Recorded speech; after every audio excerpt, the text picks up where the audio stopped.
এই চারটা মূলনীতি থাকবে কি থাকবে না এটা ওনারা এখানে আলাপ করছে না, যারাই ডিসাইড হবে। যেমন আমরা আমাদের পক্ষ থেকে প্রস্তাব আছে পঞ্চম সংশোধনীতে যা গৃহীত হয়েছিল বিসমিল্লাহির রহমানির সহ আল্লাহর বিশ্বাস আস্থা সহ, সেইটা আমরা যদি আমাদের ম্যান্ডেট প্রাপ্ত হয় সেটা আমরা করব।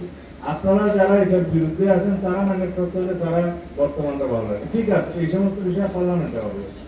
বলছে যারাই মূলনীতি ঠিক করবেন সাথে শুধু এই চারটা শব্দ উল্লেখ করবেন।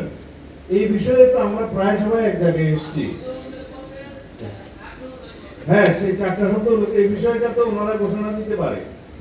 এই জায়গায় আমরা বারবার কেন মিস করছি যে আমি আপনাদেরকে বলছি যেটা উল্লেখ শান্তি তৈরি করে সেহেতু আমরা যুক্ত করার সাথে তার বাদ দিই।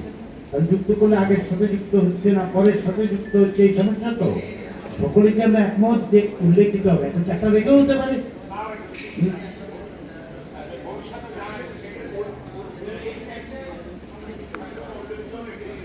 এই আপনার অবস্থান থেকে এই যেটা উল্লেখ করার বিষয়টা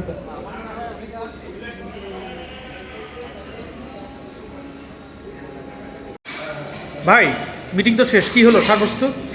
70 অনুচ্ছেদ ব্যতীত আর কোনো বিষয়ে কোনো কনক্লুশন হয়নি, আলাপ আলোচনায় চলতেছে। আচ্ছা আচ্ছা, এটাই আর কি। সর্বশেষ কি হলো? সর্বশেষ মূলনীতি প্রশ্নে এখনো কোনো ঐকমত্য হয়নি। এ বিষয়ে কি প্রস্তাবনা, ঐকমত্যের প্রস্তাবনা হতে পারে সে বিষয়ে একটি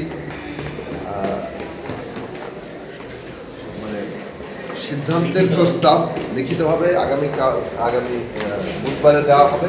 আচ্ছা আচ্ছা, তখন সে বিষয়ে আলোচনা। ঠিক আছে ভাই।